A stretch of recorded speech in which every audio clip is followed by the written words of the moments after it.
Abu Huraira radiallahu anhu, ce noble compagnon, il rapporte: j'ai entendu le messager d'Allah sallallahu alayhi wa sallam dire: le premier à être jugé au jour de la résurrection sera un homme. Je vous écoute? Ouais? Non, non, non. Barakallahu fik. Un martyr. Le premier à être jugé au jour de la résurrection sera un homme qui a été tué en martyr, qui est mort en martyr. C'est-à-dire il est mort dans le combat. Fisabilillah. On le fera venir devant Allah, qui lui rappellera ses bienfaits en sa faveur. On le fera venir devant Allah, qui lui rappellera ses bienfaits en sa faveur, qu'il reconnaîtra. Alors Allah lui demandera: qu'as-tu fait? Qu'as-tu fait? Il répondra: j'ai combattu pour ta cause jusqu'à mourir en martyr. Allah lui répondra: écoutez bien s'il vous plaît, tu mens. La ilaha illallah. Tu mens. En fait, tu as combattu afin que les gens disent: c'est un brave. Tu as fait ça pourquoi? Pour la réputation, pour avoir un titre honorifique. C'est un brave, un homme courageux. Et ils l'ont dit. Tu voulais le titre, tu l'as eu. Et ils l'ont dit. Puis on ordonnera qu'il soit traîné sur son visage et jeté en enfer. Ensuite, on fera venir un autre homme qui avait appris sa religion, puis il avait enseigné, il avait mémorisé le Coran. C'était quelqu'un donc qui a appris la science et qui l'a transmise à autrui. Allah lui demandera: qu'as-tu fait? Il répondra: j'ai appris ma religion et je l'ai enseignée aux autres. J'ai mémorisé le Coran pour toi. Allah lui dira: tu mens. Tu t'es plutôt instruit afin que l'on dise: c'est un savant. Et tu as appris le Coran afin que l'on dise: il récite bien le Coran. Et tout cela a effectivement été dit. Puis on ordonnera qu'il soit traîné sur son visage et jeté en enfer. Mais je ne sais pas si on réalise, il est possible que cette personne-là était une personne qui était très suivie parce qu'il faisait la da'wah, parce qu'elle faisait la da'wah. Et son problème majeur, c'est que la fréquence de sa sincérité n'était pas bien réglée. Il ou elle cherchait les éloges. C'était des personnes qui peut-être remplissaient des mosquées quand ils faisaient un dars. C'était des personnes qui voulaient que briller. C'était des personnes qui cherchaient à attirer le regard des gens vers eux. Pas vers la da'wah, mais vers leur personne. C'était des personnes qui vivaient pour faire briller leur personne et pas mettre en avant le dîn d'Allah. Ils ont utilisé le dîn pour une fin vile, pour ce bas monde, pour dunya. Ils ont utilisé le dîn pour dunya. Qu'Allah il nous en préserve. Wallah, ça fait peur. Et il lui sera dit: tu as fait cela pour qu'on dise de toi: t'es un savant. Ça a été dit, ça y est, ta récompense tu l'as eue. Tu voulais être la référence, tu voulais être le top one, le numéro 1, c'est bon, tu l'as eu ce titre. En 2 mots, tu n'as plus rien à gratter le jour du jugement. Ta récompense, elle est déjà là. C'est les éloges que tu voulais, prends-les. Et wallahi l'azim, je vous en parle, ça me fait frissonner. Ça me fait trop peur. Pourquoi? Je suis plus exposé que vous, moi. Mais vous réalisez, c'est-à-dire qu'une personne peut faire la da'wah et elle se retrouve à être la cause de la guidée de beaucoup de gens, et à la fin, elle était tout simplement un pont. Un pont qui a amené les gens de l'égarement au bien, à la piété, par la permission d'Allah, et à la fin, ce pont, il est jeté en enfer. C'est pas la pire des humiliations, ça? Et ça doit m'inviter, moi ainsi qu'à vous, à faire quoi? À toujours revoir notre intention. À toujours faire les actes que pour Allah. Ne soyons surtout pas de ceux qui cherchent quoi? À satisfaire tous les humains. Et donc, mais tu t'imagines, pour satisfaire tous les humains, qu'est-ce que tu dois faire? Tu dois être quoi? Un caméléon. Avec lui, tu vas montrer un visage, avec l'autre, un autre visage. Au final, tu vas jongler entre quoi? Entre piété et hypocrisie. La chose la plus importante, c'est ton image auprès de ton Seigneur Azza wa Jal, qu'elle soit clean, brillante, quitte à ce que les habitants de la terre ne soient pas satisfaits, c'est pas ça le plus important. Mais aujourd'hui, à l'ère des réseaux sociaux, l'intention, elle a pris un coup, même chez ceux qui appellent Allah. Il ou elle commence à être triste, il voit qu'il perd des abonnés. Je ne comprends pas pourquoi il n'y a plus autant de likes, il n'y a plus autant de compliments. Son carburant, son gasoil, son essence, c'est « Mashallah, t'es le meilleur, t'es la meilleure, t'as changé ma vie ». Mais c'est nuisible ça pour ton nefs. Tu peux te retrouver à la fin à faire ces bonnes actions. Pourquoi? Pour uniquement avoir ce carburant. Wallah, c'est terrible. C'est terrible. Les gens, ils ne s'en rendent pas compte en fait. Ils ne s'en rendent pas compte. T'imagines que cette personne-là, il lui est dit, vous réalisez un peu que cette personne-là, il lui sera dit le jour du jugement, tu mens. Mais tu as fait ça pour qu'on dise de toi que tu es un savant. Ça a été dit. Ta récompense, tu l'as eue. Viens pas en chercher le jour du jugement. Et la troisième personne qui sera jugée de cette umma, un homme qu'Allah avait favorisé en lui accordant toutes sortes de biens et de richesses.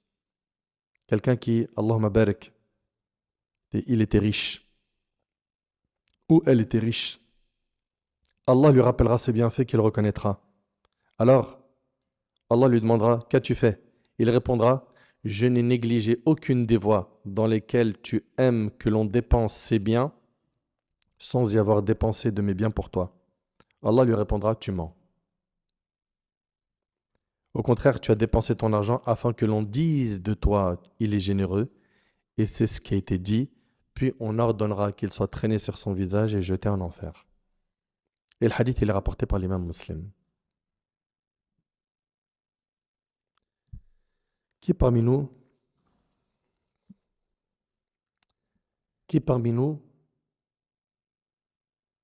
aimerait avoir cette sanction? D'accord que personne. Là, on est bien d'accord que personne souhaite faire partie d'un de ces trois. Il va falloir que tu surveilles ton intention. Il va falloir que tu sois très prudent et que tu revoies toujours pourquoi est-ce que tu fais tel acte, pourquoi tu as délaissé tel acte. Que tout ce que tu fais soit pour Allah Azza wa Jal seul. Et il faut garder en tête qu'Allah Tabaraka Ta'ala, il n'accepte que les œuvres qui sont quoi? Faites avec sincérité. Qui sont faites que pour Allah Tabaraka Ta'ala. Allah Ta'ala, il dit وَمَا أُمِرُوا إِلَّا لِيَعْبُدُوا اللَّهَ مُخْلِصِينَ لَهُ الدِّينَ حُنَفَاءَ وَيُقِيمُوا الصَّلَاةَ وَيُؤْتُوا الزَّكَاةَ وَذَلِكَ دِينُ الْقَيِّمَةِ. Allah Ta'ala, il dit, il leur a été ordonné d'adorer Allah mukhlisina lahuddin, c'est-à-dire quoi? Lui vouant un culte exclusif en étant sincère et d'accomplir la salat et d'acquitter la zakat. Voici la religion immuable. Allah Ta'ala, il dit فَمَنْ كَانَ يَرْجُو لِقَاءَ رَبِّهِ فَلْيَعْمَلْ عَمَلًا صَالِحًا وَلَا يُشْرِكْ بِعِبَادَةِ رَبِّهِ أَحَدًا. Allah Ta'ala, il dit quiconque souhaite rencontrer Allah, suivez bien, alors qu'il fasse des bonnes actions et qu'il n'associe rien d'autre dans l'adoration de son Seigneur. Et le prophète, alayhi salatu wassalam, dans un hadith rapporté par l'imam Muslim selon Abu Huraira, a dit, Allah, exalté soit-il, a dit, je suis celui qui se passe le plus d'un associé. Quiconque accomplit une œuvre dans laquelle il m'associe à autrui, je l'abandonne lui ainsi que son association. Et d'après Abu Sa'id al-Khudri, radiyallahu anhu, le prophète, alayhi salatu wassalam, il est sorti vers les compagnons alors qu'ils étaient en train de se rappeler Ad-Dajjal. Vous connaissez Ad-Dajjal? Le Masih Ad-Dajjal, le faux Messie. Alors il a dit, voulez-vous que je vous informe de ce que je crains pour vous plus que le faux Messie? T'entends la question? Voulez-vous que je vous informe de ce que je crains pour vous plus que le faux Messie? Et ils répondirent, bien sûr, au messager d'Allah. Il dit, le polythéisme caché. Ash-shirkul khafi. La personne se lève pour prier et embellit sa prière car elle sait qu'une personne l'observe, et c'est rapporté par Al-Imam Ibn Majah. C'est ça, c'est l'ostentation. L'ostentation. Vous imaginez, le prophète sallallahu alayhi wa sallam, il nous dit qu'il craint pour nous l'ostentation plus que le Messie ad-Dajjal, le faux Messie. Et c'est déjà arrivé à des gens. Il commence la salat, il est sur l'autoroute. Du kung-fu. Il est là, ruku', sujoud, il ne sait même pas ce qu'il est en train de faire. Ok? Puis après, quelqu'un il rentre, et là, il ralentit, il reprend la vitesse normale. Maliki yawmiddin, iyyaka na'budu wa iyyaka nasta'in. Pourquoi il y a eu ce changement dans la salat? Pourquoi? Parce qu'il y a quelqu'un qui est rentré et il voulait embellir son adoration devant ce quelqu'un. Mais comment on réfléchit? Ce quelqu'un, est-ce que tu as des comptes à lui rendre le jour du jugement? Non, mais Allah, tabarak wa ta'ala, à qui t'as présenté cette salade bâclée et qui comptabilise tout de tes actions? T'as pas honte de lui? T'as pas honte de faire cette prière bâclée, bancale, où souvent il lui arrive de se dire j'ai fait trop, 4 rakats, voilà, ma'alish. De toute façon, Allah il pardonne. C'est quoi ça? Il prie tellement vite, il n'est pas concentré, il ne sait jamais qu'est-ce qu'il a fait comme rakat, 3, 4, c'est pas grave. Il fait des erreurs dans la salat ma'alish, il les corrige pas, il ne veut pas évoluer, il ne veut pas apprendre. Mais jusqu'à quand? Jusqu'à quand? Et d'après Mahmoud ibn al-Abid, le prophète a dit, certes, ce dont j'ai le plus peur pour vous est le polythéisme mineur, c'est-à-dire l'ostentation. Le fait de faire les actions qu'on fait à la base pour Allah, pour les gens, pour avoir des éloges. Les compagnons ont dit, qu'est-ce que le polythéisme mineur? Le prophète a répondu, c'est l'ostentation. Le jour du jugement, lorsqu'Allah va juger les gens, il va dire à celui qui pratique cela, partez. Partez vers ceux pour qui vous faisiez de l'ostentation dans la vie d'ici-bas et voyez si vous trouvez une récompense auprès d'eux. Et le hadith, il est rapporté par Ahmed. Tu as fait ça pour les gens, va chercher ta récompense auprès des gens. C'est terrible. Et ça sera dit quand? Le jour du jugement. Ce jour-là où toi, à la base, tu as besoin de sécurité, tu as besoin d'être apaisé, tu as besoin d'entendre des bonnes nouvelles. T'imagines un peu entendre, va chercher ta récompense chez eux.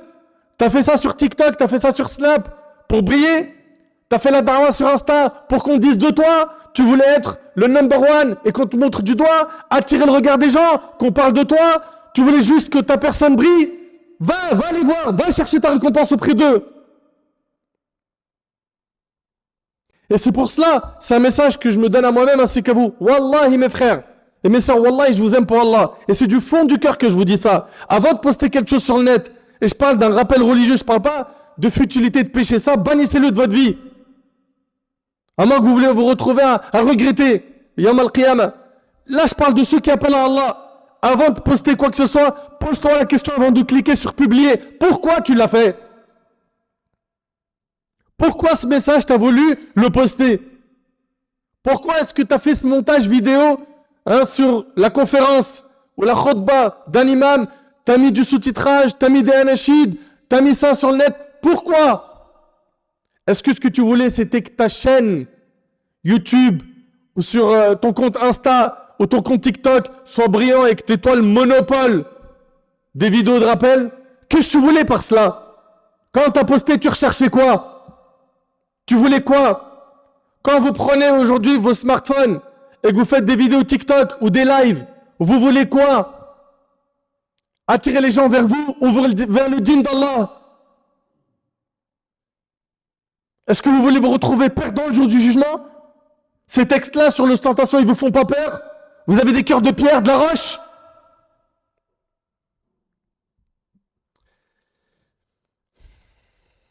Qu'Allah nous accorde la sincérité. Le remède de l'ostentation. Le remède de l'ostentation numéro 1, c'est le fait que tu demandes à Allah de t'accorder la sincérité et que tu fasses du sujet de la sincérité le sujet le plus important de ta vie. Et une personne qui recherche tout le temps la sincérité dans ses invocations, c'est un signe qu'elle est sincère.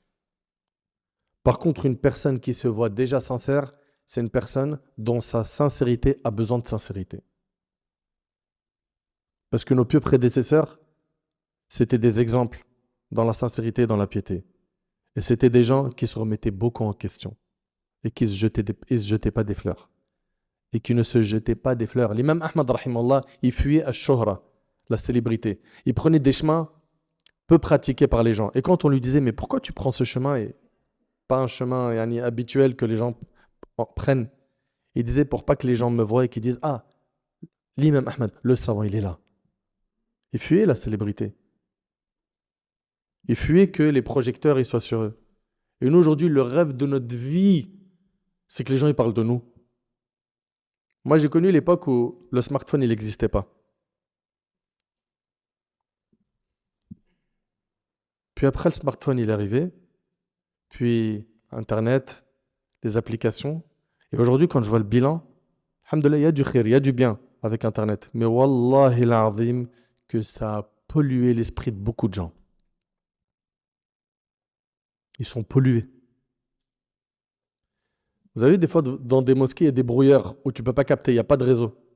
Il y a des gens, ils n'arrivent plus à capter la spiritualité parce qu'il y a un brouilleur dans leur cerveau, c'est le smartphone, avec ses applications.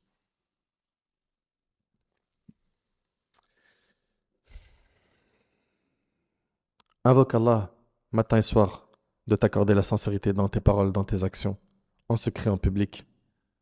Le prophète Ibrahim, alayhi salam, qui était sans aucun doute, comme vous le savez, un parmi les grands prophètes de l'islam. Il invoque Allah subhanahu wa ta'ala pour qu'Allah le protège du shirk, lui et sa descendance, pour que son adoration, elle soit quoi? Que pour Allah, exclusivement. وإذ قال إبراهيم رب اجعل هذا البلد آمنا واجنبني وبني أن نعبد الأصنام. Ibrahim avait dit, Seigneur, fais de cette ville un lieu sûr. Préserve-moi et mes enfants de l'adoration des idoles. Donc, il faut qu'on renouvelle notre intention. Si, avant, tu faisais les choses pour les gens et que tu cherchais la renommée, à être célèbre, à être connu, change la niya. Change-la. Reprogramme-la, configure-la. À quoi? À ne satisfaire qu'Allah subhanahu wa ta'ala, à tout faire que pour Allah subhanahu wa ta'ala. À chaque fois que tu vas faire une action, que tu vas prononcer une parole, reprogramme ta niya. À chaque fois que tu vas prononcer une parole, que tu vas faire une action, reprogramme ton attention. Vérifie ton attention. Et pose-toi des questions à chaque fois, avant une action, avant une parole. Pourquoi là je veux prendre la parole? Pourquoi là j'ai gardé le silence? Pourquoi ici j'ai voulu participer à cette conférence? Pourquoi j'ai voulu regarder cette vidéo? C'était quoi mon intention? Pourquoi j'ai donné? Pourquoi j'ai privé? Pourquoi je fréquente un tel? Pourquoi je l'aime? C'est quoi ton intention? Pourquoi? Il faut que tu te poses toutes ces questions. Et que tu ne cesses d'implorer Allah pour qu'il t'accorde la sincérité dans tout ce que tu fais. On a vu ensemble que celui qui est dans l'ostentation, finalement, qu'est-ce qu'il veut? Il veut satisfaire les gens. C'est vrai ou pas? Il veut satisfaire les gens. Il veut en fait atteindre un stade où il fait l'unanimité. Et cette personne-là, elle n'a pas compris. Cette personne-là a pris un mauvais chemin, une voie sans issue. Pourquoi?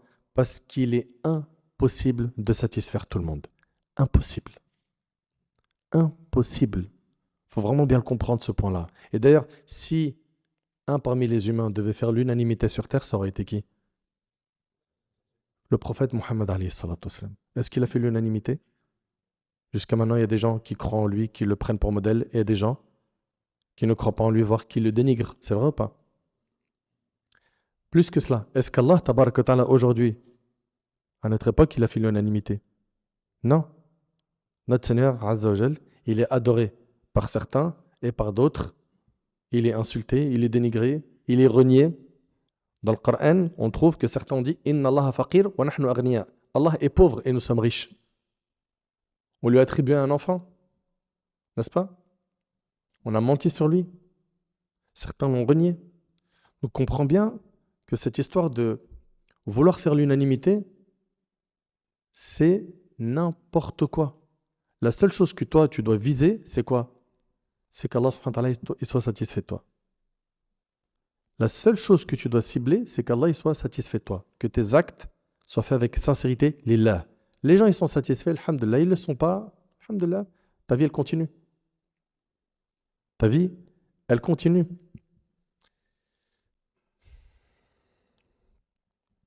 Et puis, à quoi va te servir ces éloges, ces abonnés, ces likes, si de l'autre côté, Allah il te déteste? Mes chers frères, mes chères sœurs, Allah Ta'ala il dit Inna alladhina amanu wa amilu salihat sayaj'alu lahum ar-rahman wudda. Allah Ta'ala il dit ceux qui ont cru et accompli des bonnes œuvres, le tout miséricordieux accordera son amour. Et je vous pose une question. Si tu gagnes l'amour d'Allah, est-ce que tu n'es pas d'accord que tu as tout gagné? Si tu gagnes l'amour d'Allah, tu as tout gagné. Tout. Quand Allah tabaraka wa ta'ala t'aime, à la fin, qu'est-ce qui se passe? Les bonnes personnes, elles t'aiment. Les bonnes personnes t'aiment. Abu Hurayra radiyallahu anhu relate que le prophète alayhi salatu wassalam a dit les gens sont comme des minerais, comme l'argent et l'or. Les meilleurs d'entre eux, dans la période pré-islamique, sont les meilleurs en islam, s'ils s'instruisent. Et les âmes sont des armées mobilisées. Celles qui se reconnaissent s'attirent et celles qui se méconnaissent se repoussent. Comprenez une chose, c'est qu'à l'intérieur de ce corps, il y a quoi? Une âme. Ces âmes qui sont dans les corps, soit s'attirent comme l'aimant. Tu as vu l'aimant, comment il attire les métaux? Eh bien, les âmes qui se reconnaissent, elles s'attirent. Les âmes pieuses qui sont dans la religion, elles s'attirent. Les bonnes âmes s'attirent. Et c'est pour ça que tu vois, la connexion se fait très rapidement avec une personne qui est dans le dîn. Tu l'as rencontré aujourd'hui à la mosquée, à peine tu as échangé un peu, tout de suite. Vas-y, on s'appelle pour la prochaine conférence. D'ailleurs, on fait un foot ce week-end, tu veux venir? Et ça y est, tu viens de le connaître maintenant, mais subhanallah, le lien, il est fort. C'est vrai ou pas? Les bonnes âmes, elles s'attirent. Et le prophète, ensemble, il dit, et les mauvaises âmes se repoussent. Des fois, tu restes avec quelqu'un, il n'est pas dans le digne, son cerveau, il est configuré malheureusement par Satan. Tu parles un petit peu avec lui, tu vois que le réseau, il passe pas. T'arrives pas. T'arrives pas à accrocher. Bien sûr, ces gens-là, on leur souhaite la guider. On a de la peine pour eux. Ok? On demande à Allah subhanahu wa ta'ala d'améliorer leur situation. Mais dans ton cœur, il y a quelque chose qui ne colle pas. C'est vrai ou pas? Donc, tu vois que la connexion, elle ne se fait pas. Eh bien, les connexions qui se font rapidement et fluidement, c'est celle des pieux et des pieuses. Vous suivez? Et comprenez que quand une personne, elle est aimée par les personnes pieuses, c'est que c'est une personne qui est aimée par Allah subhanahu wa ta'ala. Et ça ne vient pas de moi, ça vient d'un hadith où le prophète, alayhi salatu wassalam, il a dit, quand Allah il aime une personne, il appelle Jibril, l'ange Gabriel, et il lui dit, certes, j'aime un tel, donc aime-le. Alors Jibril l'aime, l'ange Gabriel, il l'aime. L'ange Gabriel appelle dans les cieux, certes, Allah aime un tel, aimez-le donc. Alors, les habitants des cieux l'aiment. C'est qui les habitants des cieux? Les anges. Et alors, il lui est mis l'acceptation sur la terre, c'est-à-dire quoi? C'est-à-dire qu'il est accepté, il est apprécié par les bonnes personnes sur terre. Personnes pieuses. Et lorsqu'Allah il déteste un serviteur, il appelle l'ange Gabriel, je déteste un tel, donc détestez-le. Alors, l'ange Gabriel le déteste. Puis, il appelle qui? L'ange Gabriel dans les cieux. Certes, Allah déteste un tel, donc détestez-le. Alors, les gens des cieux le détestent. Et puis, après cela, sur terre, il n'est pas apprécié. Il n'est pas aimé. Et le hadith, il est rapporté par Muslim. Il n'est pas aimé par les bonnes personnes. Il peut être aimé par des personnes qui sont mauvaises. Wal'iyadhu billah. Vous savez, le grand danger qu'encourt la personne qui cherche à tout prix à faire les actions pour les gens et pas pour Allah, et donc par ostentation, le grand danger, c'est que le jour du jugement, il se retrouve finnar et humilié sur la terre du jour du jugement. Humilié. Le prophète, alayhi salatu wassalam, il a dit, et le hadith est rapporté par Bukhari Muslim sur Ibn Abbas, si quelqu'un veut faire connaître ses œuvres, il est là, il fait ça par ostentation. Allah fera connaître son humiliation. Et si quelqu'un fait de l'hypocrisie dans ses actes, Allah le ridiculisera. Ibn Hajar, rahimallah, il a dit à ce sujet dans Fath al-Bari, quiconque effectue un acte parmi les actes de bien et d'obéissance en souhaitant que les gens le voient et l'entendent, Allah le punira en affichant de lui l'inverse de ce qu'il souhaite. Vous entendez? Allah l'exposera au grand jour et montrera aux gens ce qu'il cache au fond de lui. Tu seras dévoilé. Allahumma asturna ya Rabb, wa la tafdahna. Donc la personne qui pratique par ostentation, elle s'expose à un immense danger. Un immense danger. Avec tout ce qu'on a entendu jusque-là, ce n'est pas perdu, corrige le tir. Invoque Allah de t'accorder la sincérité et fais le maximum pour cacher tes bonnes actions. Fais le maximum pour faire des bonnes actions en secret, sans qu'un humain ne le sache. Afin de garantir que tu as bien fait ça quoi? Avec sincérité. Allah tabarak wa ta'ala il nous dit وَسَارِعُوا إِلَى مَغْفِرَةٍ مِّن رَبِّكُمْ وَجَنَّةٍ وَجَنَّةٍ عَرْضُهَا السَّمَاوَاتُ وَالْأَرْضُ أُعِدَّتْ لِلْمُتَّقِينَ الذين ينفقون في السراء والضراء والكاظمين الغيظ والعافين عن الناس والله يحب المحسنين والذين إذا فعلوا فاحشة أو ظلموا أنفسهم ذكروا الله فاستغفروا لذنوبهم ومن يغفر الذنوب إلا الله ولم يصروا على ما فعلوا وهم يعلمون. Allah il dit et concourez au pardon de votre Seigneur et à un jardin, donc un paradis large comme les cieux et la terre préparé pour les pieux. Le paradis, on vous l'a déjà dit plein de fois, il est préparé pour qui? Pour les pieux. Les pieux, il nous dit Allah, c'est ceux qui dépensent leurs biens dans l'aisance et dans l'adversité. Dans l'aisance, c'est-à-dire quand il a de l'argent, tout va bien, il donne. Mais l'adversité, c'est-à-dire quand il est en train de serrer sa ceinture, c'est dur, ok? Financièrement, il n'arrive pas à finir son mois et avec ça, il dépense quand même. Bah ça fait partie des qualités des pieux. Ils ne donnent pas que quand tout va bien financièrement. Ils donnent même quand c'est pas top. Et il nous dit Azza wa Jal, wal kadhimin al-ghayz, ceux qui dominent leur rage, ça c'est les pieux. Wal afin 'anil nas, et qui pardonnent aux gens. Wallahu yuhibbul muhsinin, et Allah aime les bienfaisants. Et Allah il dit walladhina idha fa'alu fahishatan aw zalamu anfusahum dhakarullah. Et pour ceux qui, donc les pieux là, et pour ceux qui, s'ils ont commis quelque turpitude ou une injustice à leur âme, dhakarullah, ils invoquent Allah, ils se rappellent d'Allah. Tu as fait un péché, rappelle-toi d'Allah. Ça, c'est le comportement des pieux. C'est une application dans le cœur qui s'appelle la piété. Tu l'as, dès que tu fais un péché, tout de suite, il y a un signal qui est envoyé. Rappelle-toi d'Allah. Ça, c'est un. Rappelle-toi d'Allah et après, dhakarullah fastaghfaru li dhunubihim. Et juste après, qu'est-ce qu'ils font? Ils demandent pardon à Allah. Ça doit être ton réflexe. Et il n'y a personne parmi nous qui est infaillible. Il n'y a pas d'ange parmi nous. Ok? Et il n'existera pas un parmi nous qui ne fera pas de péché. On en fera. Ça fait partie de la nature du fils d'Adam de faire des péchés. Mais le meilleur d'entre nous, c'est celui qui se hâte à se repentir, à se racheter auprès d'Allah. Ils invoquent Allah, ils demandent pardon à Allah tout de suite pour leurs péchés. Et Allah il dit وَمَن يَغْفِرُ الذُّنُوبَ إِلَّا اللَّهِ. Et qui est-ce qui pardonne les péchés sinon Allah? Et Allah il dit وَلَمْ يُصِرُّوا عَلَى مَا فَعَلُوا. Et qu'ils ne persistent pas dans le mal qu'ils ont fait. C'est-à-dire, toi, tu as demandé pardon à Allah, mais tu persistes quand même à regarder des images haram, des vidéos haram, à écouter du son haram. Et après, tu dis, j'ai demandé pardon à Allah, mais parmi les conditions du repentir, c'est d'être déterminé à ne plus le refaire, s'en écarter, mettre une croix sur le péché. Donc, à quoi ressemble ton repentir? Les pieux, comprenez-le, c'est ceux qui ne persistent pas dans le mal qu'ils ont fait. Et là, surtout, le point de la sincérité, si tu étais quelqu'un d'assoiffé de like et tu n'as vécu que pour ça, allez, persiste pas dans le mal que tu as fait.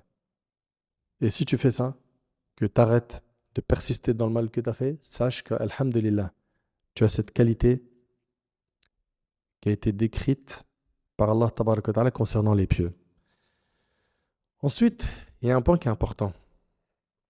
Après avoir entendu tout cela, une personne pourrait se dire, ok, mais moi mon frère, moi je fais pour Allah. Je suis dans l'humanitaire, je suis dans le social, je suis dans la da'wah, je suis investi dans telle mosquée, dans telle école, j'enseigne, je fais du khir, etc.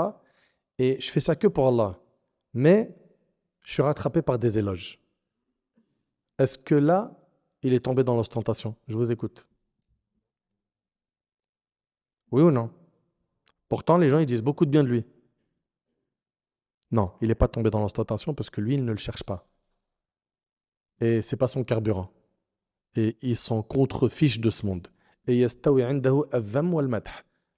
Pour lui, les éloges et la critique, c'est dans le même panier, chut, on met de côté. Bien sûr, si c'est des critiques constructives, il faut les prendre, ok?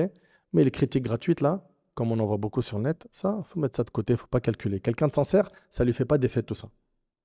Pourquoi? Parce qu'il n'est pas là pour s'acheter une image auprès des gens. Ok? Et puis, dites-moi, parmi les gens qui appellent Allah subhanahu wa ta'ala, donnez-moi un nom qui a fait l'unanimité. Je vous ai dit tout à l'heure, le prophète sallam, qui est notre modèle, le parfait exemple qu'Allah il a envoyé, il n'a pas fait l'unanimité. Donc toi, quand tu vas te lancer dans la da'wah et que tu vas avoir des gens qui vont te critiquer injustement, sache que c'est le chemin de la da'wah.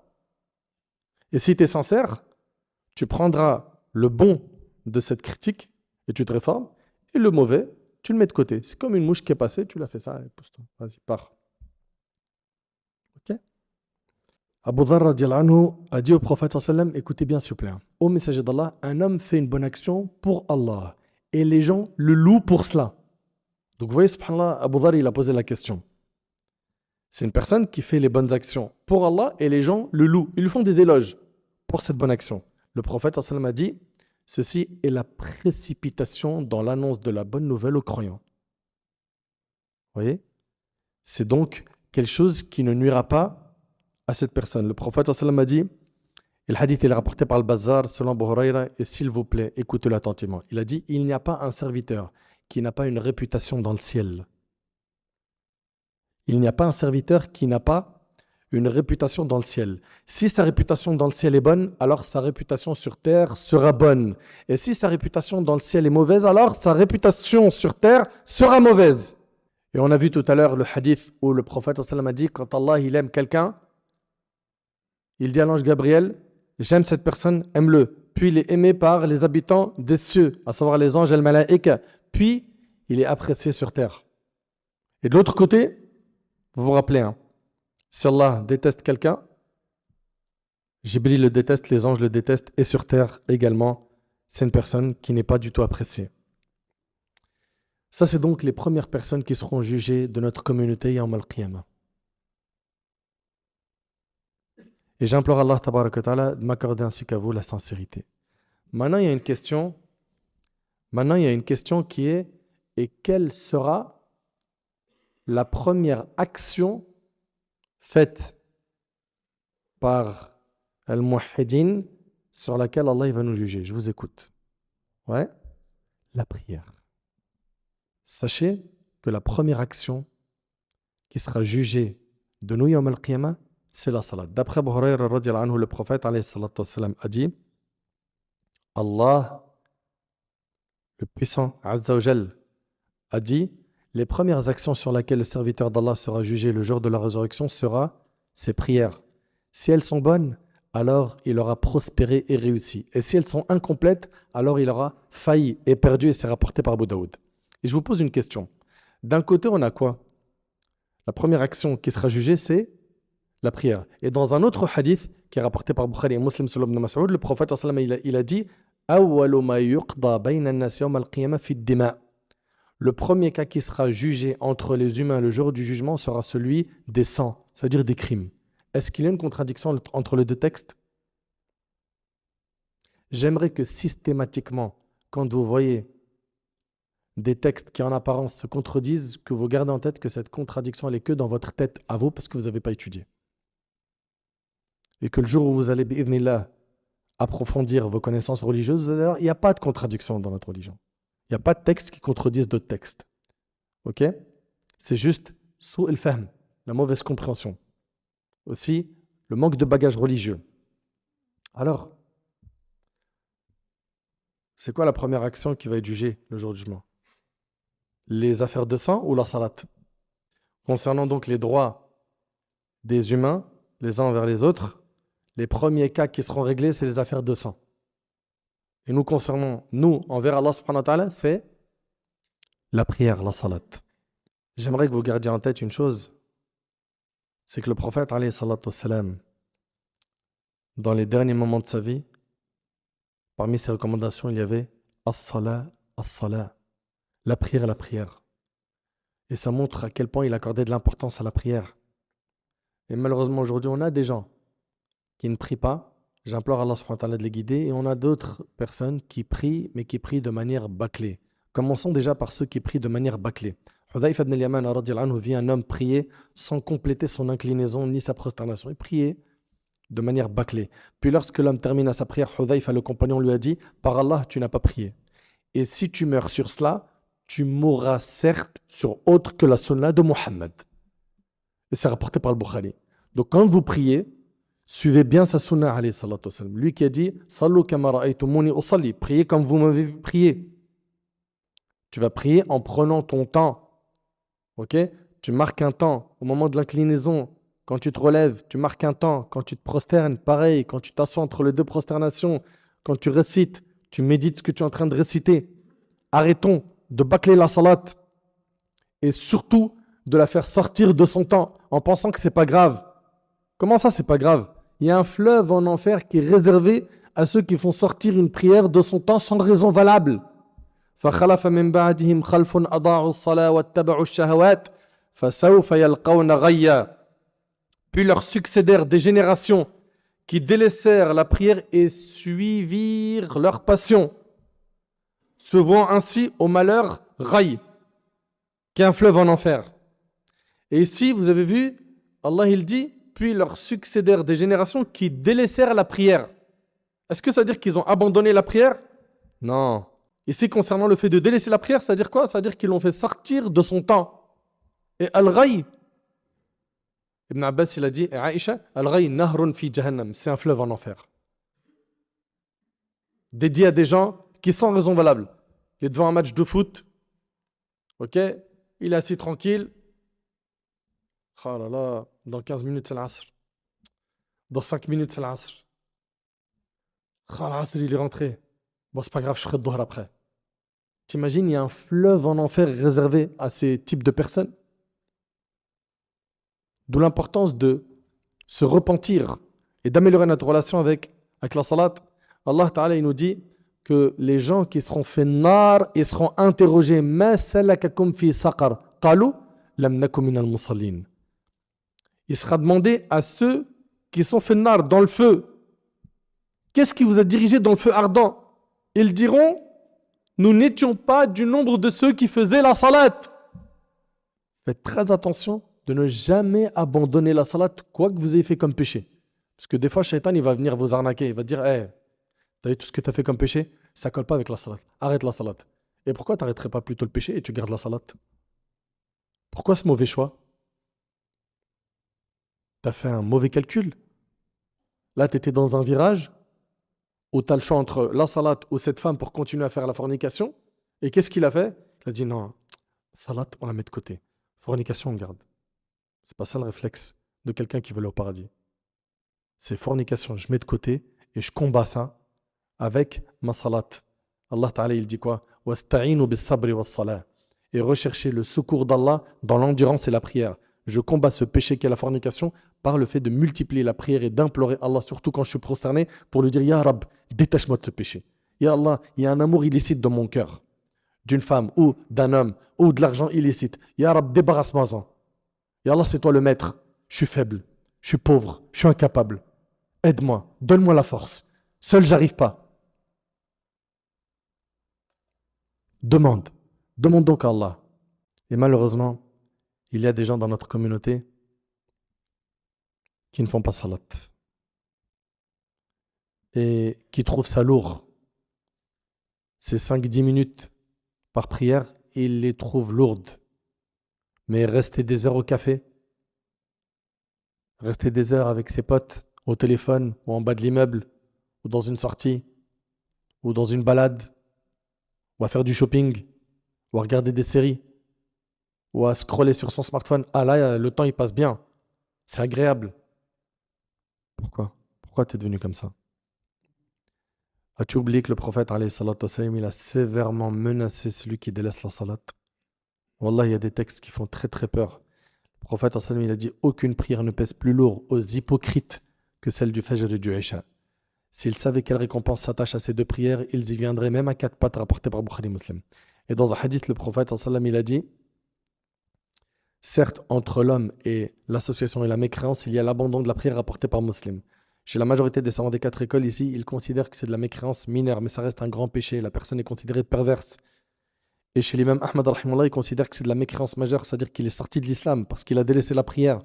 Mais je ne vais même pas rentrer dans le débat de est-ce qu'il est musulman ou kafir. Est-ce que toi, tu acceptes d'être un sujet de divergence entre les savants, d'être au milieu, et les savants ils divergent sur ton sort? Est-ce que tu es mécréant ou pervers? Tu acceptes ça? Reprends-toi en main sérieusement. Le prophète, il a dit celui qui délaisse volontairement la prière du Asr a certes annulé ses œuvres, rapportées par le Bukhari. Imagine une prière abandonnée. Imagine-toi une prière qui a été délaissée, ce que t'encourt comme danger. Ibn Mas'ud radiallahu anhu rapporte que celui qui serait heureux de rencontrer Allah demain en tant que musulman veille à accomplir ses salats à l'endroit où l'appel à la prière a été proclamé. Habituez-vous à venir à la mosquée. Certes, Allah a établi pour votre prophète les voies de la bonne direction. Et ces salats, ces prières en font partie. Mais si vous priez chez vous, comme le fait celui qui reste en retrait dans sa demeure, vous délaisseriez alors la sunna de votre prophète. Et si vous délaissiez la sunna de votre prophète, vous vous égareriez.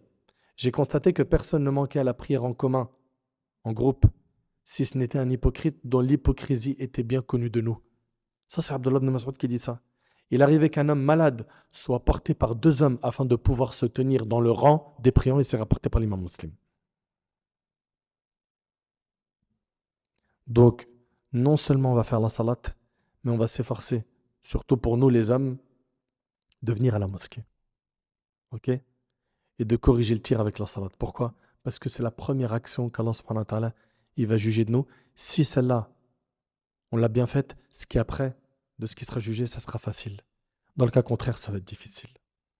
Donc on vient de voir aujourd'hui les trois premières personnes de notre communauté qui seront jugées et la première action qu'Allah subhanahu wa ta'ala, il va juger de nous. Est-ce qu'on va être négligent? Est-ce qu'on va être insouciant? Est-ce qu'on va continuer dans notre insouciance à dire je ferai le bien plus tard, je corrigerai le tir plus tard, je prierai plus tard, je rendrai ma prière qualitative plus tard, ou est-ce qu'on va se prendre en main après ce rappel et on va ressortir avec des résolutions fermes? Si c'est le cas, tu as gagné. Si ce n'est pas le cas, tu t'exposes à un grand danger le jour du jugement. Dans notre prochaine intervention, Inch'Allah, on verra les questions du jour du jugement. Et j'implore Allah tabaraka wa ta'ala de bénir cette série. J'implore Allah tabaraka wa ta'ala de faire en sorte qu'elle puisse nous aider à nous rapprocher de notre Seigneur Azza wa Jal.